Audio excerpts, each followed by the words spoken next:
Welcome to mind portal. आज के इस वीडियो में हम डिस्कस करेंगे सैल्वेज वैल्यू के बारे में, साथ ही व्हाई इज इट यूजफुल और सैल्वेज वैल्यू वर्क कैसे करता है, इसका इंपॉर्टेंस क्या है और इसके फीचर्स के बारे में। सैल्वेज वैल्यू है क्या? सबसे पहले समझते हैं इसके डेफिनेशन को।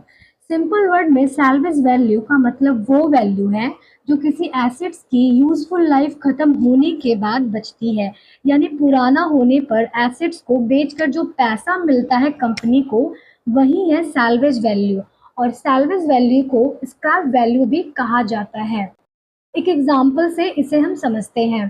सपोज कीजिए कंपनी एक्स ने एक मशीनरी खरीदी 1 लाख रुपए में। 10 साल बाद यूज करने के बाद कंपनी एक्स ने उसे बेची और उसका वैल्यू हुआ 10,000 रुपये। तो जो ये 10,000 रुपये ये कहलाएंगे स्क्रैप या सैल्वेज वैल्यू। सैल्वेज वैल्यू यानी स्क्रैप वैल्यू निकालने के कई टेक्निक होते हैं। कौन सा मेथड कब यूज करना है ये डिपेंड करता है एसेट्स पर लगे हुए अकाउंटिंग स्टैंडर्ड पर। एग्जाम्पल से इसे भी समझते हैं।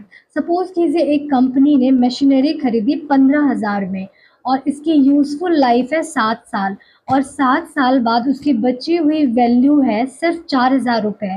तो ये जो 4,000 रुपये है ये कहलाएगी मशीन की सैल्वेज वैल्यू। अब बात करते हैं important of the salvage value की।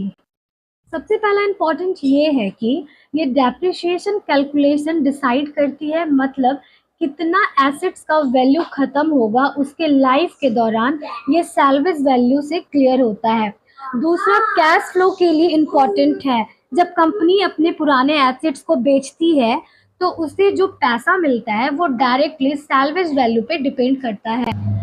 तीसरा, ये टैक्स डिडक्शन में और लायबिलिटी कैलकुलेशन में भी इसका रोल होता है। मतलब अगर सैल्वेज वैल्यू गलत एस्टिमेट की गई तो प्रॉफिट मिसमैच्ड हो सकता है और कभी कभी अकाउंटेबिलिटी भी प्रॉब्लम बन जाती है। इसलिए चाहे एक रफ एस्टिमेटेड ही क्यों ना हो, इसे केयरफुली कैलकुलेट करना बहुत ज़रूरी है। मतलब सिंपल वर्ड में बोले तो सैल्वेज वैल्यू एक एसेट्स की फाइनल वर्थ होती है जो डेप्रिसिएशन, कैश फ्लो, टैक्सेशन और फाइनेंशियल रिपोर्टिंग सब में क्रूशियल रोल प्ले करती है।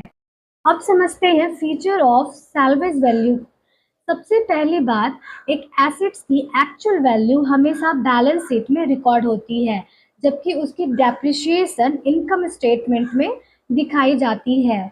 अगर सैल्वेज वैल्यू बहुत ज़्यादा हाई एस्टिमेटेड कर दी गई तो कंपनी के लिए प्रॉब्लम हो सकती है, क्योंकि इससे डेप्रिसिएशन कम दिखाई जाएगी और नेट इनकम ज़्यादा दिखने लगेगी। साथ ही बैलेंस शीट में फिक्स्ड एसेट्स और उनकी अर्निंग भी ओवरस्टेट हो जाएगी। वही अगर सैल्वेज वैल्यू बहुत लो सेट की गई तो उल्टा होगा, जैसे डेप्रिसिएशन ज़्यादा दिखाई जाएगी और नेट इनकम बहुत कम हो जाएगी।